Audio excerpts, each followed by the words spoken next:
Thank you, Mr. Speaker, members. This is the prayer that was prayed in almost every public school in America in the 1950s. Almighty God, we acknowledge our dependence on Thee and beg Thy blessings upon us, our teachers, and our country. I don't think there's anyone here who thinks that the moral, emotional, or mental well-being of our students is overall better than it was in 1962 when this prayer was removed from our public schools. We've spent an enormous amount of time and energy during this legislative session trying to address the very real and sometimes overwhelming moral, emotional, and mental ills of children and adults in our great state.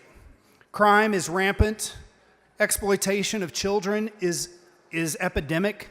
Suicide rates are up. Children are confused about whether they're boys or whether they're girls. We have very real, heartbreaking problems that simply did not exist like this when my parents and grandparents were growing up. Beyond that, teachers across Texas encourage all kinds of things of our students, good and bad, regarding physical, mental, and emotional well-being of students. Why in the world would we not allow them to encourage children regarding the spiritual, which we know impacts the physical, the mental, and the emotional of their children as well? Let me say this very plainly. We should be encouraging our students to pray and read their Bible every day, just as the authors of the Constitution did. The New England Primer was a widely used textbook in the 1780s and 1790s when our country was founded. It included Christian prayers, catechisms, Bible verses. It was standard in both public and private schools. Its use was ubiquitous, suggesting that religious instruction was culturally and legally accepted at the time of the Constitution. Numerous states had established state religions supported by tax dollars and encouraged religious instruction in schools. And in fact, the oft-cited Jefferson letter to the Danbury Baptists that Representative Spencer quoted earlier was to give reassurance to the Danbury Baptists that the federal government would not intrude on their religious liberty. The context was that the Danbury Baptists were in Danbury, Connecticut. Connecticut at the time had a state-established religion supported by state taxes and laws. Jefferson's letter confirmed that the Establishment Clause in the Constitution did not allow the federal government to overreach into matters of the state, and that the state of Connecticut, although it could have its own established church, could not prevent the Danbury Baptists from worshiping as they saw fit. This was not to keep the church out of the state. It was to keep the state away from the church. In 1892, there was a Supreme Court case called Church of the Holy Trinity versus United States. The opinion stated, "This is a Christian nation," citing historical practices like Christian oaths, Sunday laws, religious references in state constitutions. This Supreme Court case from over 100 years after the ratification of the Constitution reinforces the view that Christianity's role in American public life, including education, was constitutionally permissible. Well into the 1950s and 60s, prayer and Bible reading were common in public schools across the United States. It was not until activist leftist courts redefined that Establishment Clause in a way that none of our founders or the people who voted to ratify the Constitution ever would have. And they did not believe that religion is and should be an entirely private matter. It isn't. What every person thinks about God impacts everything about their life.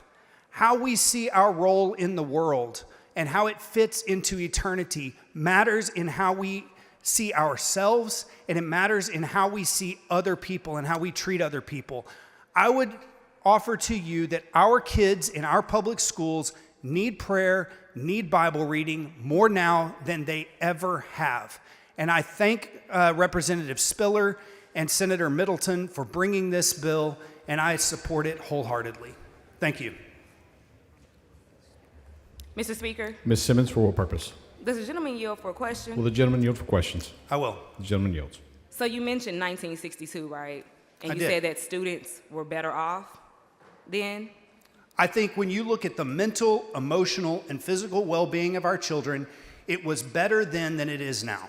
So in 1962, black children who were in segregated schools that were not equal to white schools were better off. In 1962, black students were better in 1962 in segregated schools than they are right now. I did not say every student was better than every student is today. What I'm saying is overall, we did not see in 1962, even in segregated schools, which I completely disagree with, I'm in favor of integration of schools. I think that it was a scourge on our country, the way that we treated black people throughout our history. I agree with you on that. Okay, but I will also sure. say, I think if you walked into any high school back then, whether a segregated black school, white school, an integrated school, you would find less emotional problems, less mental problems, and less suicide, those kinds of things that we see today, because religious instruction was a much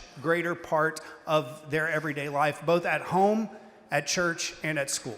So just to clarify, because I like an answer to my question, you think that black students in segregated schools during the Jim Crow era were better off, because that's I just want to get to that point. That's it. Better off in what way? I specifically limited it to, I'm Because talking there was about the prayer in mental, schools in the physical, and 60s. emotional well-being of But those black- children in a secular setting versus in a religious setting. I think it's better in a religious setting. So black children were better off in segregated schools during Jim Crow. Thank you. That's not what I said.